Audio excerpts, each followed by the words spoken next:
Hello, on fait un petit point sur les actions US. Ça c'est le cours du Nasdaq. Donc, ce que tout le monde voit depuis un certain temps, c'est que grosso modo, nous avons cassé la structure qui était en correction latérale depuis un an quasiment, comme ça. On l'a cassé ici.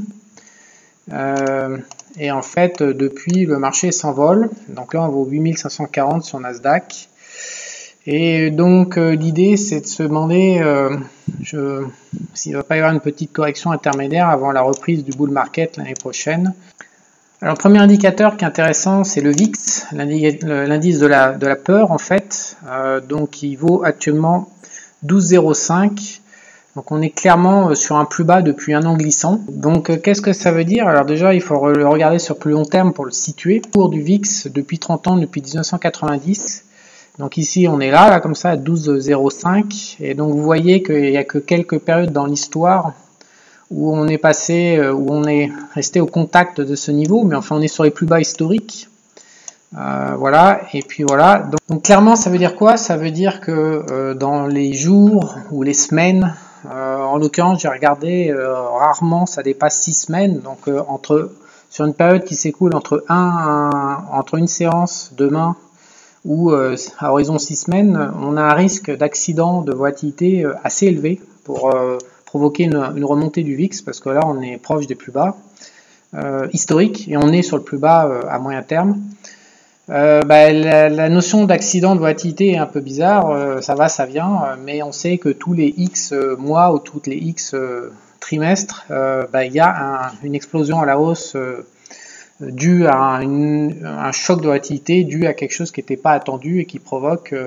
les chocs de volatilité peuvent apparaître avec des tendances haussières ou baissières, ça peut être une excellente nouvelle qui provoque une volatilité de 3% de hausse par exemple, mais la plupart du temps en fait c'est plutôt des chocs de volatilité qui provoquent une baisse et qui permettent au VIX de remonter. Donc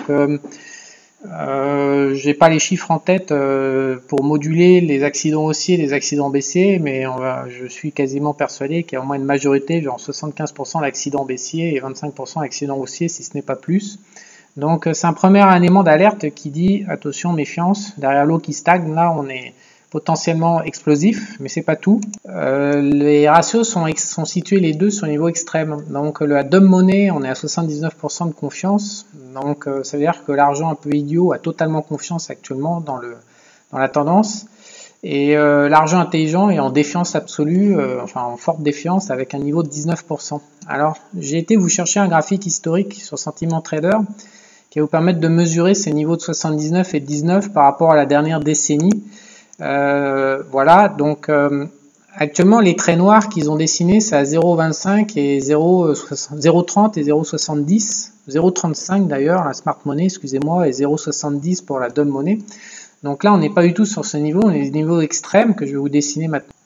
Alors le graphique démarre en 2008, donc à 12 ans, donc en courbe bleue c'est donc la smart money. Donc vous voyez que sous 0,2 en fait on a 1, 2, 3, 4, 5, 6, on va dire 6, 7, 8, mais c'est regroupé sur un mois. Donc on a seulement 8 configurations au cours des 10 dernières années, 12 dernières années, donc c'est comme une fois tous les 1 an et demi en moyenne, où on a cette défiance absolue de la smart money vis-à-vis de l'action des marchés, ce qui est plutôt un phénomène rare. Néanmoins, il faut garder quand même raison. Donc quand on regarde sur les cours l'impact que ça, donc on voit qu'il y a des petites baisses. Alors là, on est sur une longue échelle de temps, donc on n'y voit pas grand chose, mais on voit qu'il y a des corrections qui suivent quand on est sur ce ratio tendu de smart money, mais pas toujours. Donc ici par exemple c'était à la fin 2010, on a monté alors qu'il y avait une défiance de la smart money. Fin 2011 ça a très bien marché parce qu'on est en retour, mais enfin on est en train de parler de plusieurs mois. Pareil pour la fin 2012, donc ça c'était début 2012, fin 2012 pareil, il y a eu correction. En 2016 ça a été un peu à l'horizontale et pareil en début 2017.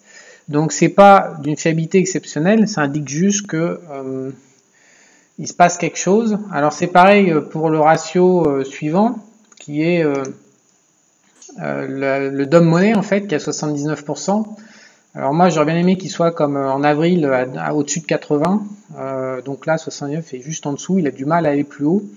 Mais pareil, historiquement, on s'aperçoit que ça n'a pas eu lieu très régulièrement. On voit ici, toujours au même moment, quand il l'a dépassé. Voilà, ici, c'était pas confirmé par la smart money. Pareil, ce cas de figure-là, il n'est pas confirmé par la smart money, donc on voit que l'information n'est pas toujours cohérente par rapport entre les deux. Néanmoins, on voit qu'il y a des corrections derrière à chaque fois, sauf le même cas de figure qu'a foiré.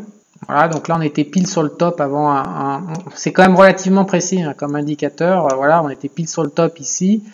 Ici, rebelote, on était pile sur le top. Donc un niveau de 79, ça commence à être quand même du sérieux. Alors il y a plein de modèles techniques actuellement qui sont un peu en surchauffe, mais je vous en présente un, parce que c'est concret, vous pouvez tous le comprendre. Donc c'est le SP500 avec une moyenne mobile à 10 jours. Depuis, on a 27 séances consécutives de hausse sans avoir touché la moyenne mobile à 10 jours. Alors, est-ce que c'est un phénomène rare? La réponse oui, parce que j'ai un gars qui a fait une recherche et vous apercevez que entre 1929 et 2019, ce qui est quand même un sacré paquet d'années, vous avez une petite dizaine de cas de figure uniquement. Et à chaque fois sur une semaine, on voit qu'on a un rendement moyen de 0,8 et donc un taux de réussite de 33, c'est-à-dire qu'il y a 66% de probabilité pour que d'ici une semaine déjà le marché soit en baisse. À horizon 2 semaines, c'est la même histoire. Donc si on résume,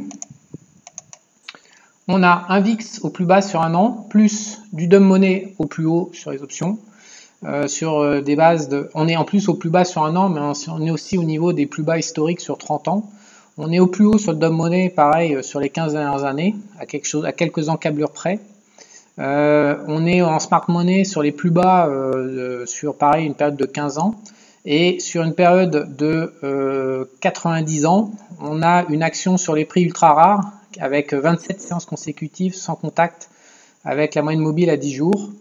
Un cas de figure qui a été vu qu'une dizaine de fois et qui se termine dans 66% des cas par une correction baissière. Donc tout ça mis bout à bout, moi je pense qu'il faudrait peut-être shorter à court terme les marchés, et, se mettre long de volatilité et se mettre short sur le Nasdaq. Parce qu'il ne serait pas étonnant qu'on fasse un plus haut pendant les prochaines séances et qu'ensuite, pendant 1, 2, 3 semaines, on se calme, on redescende un petit peu.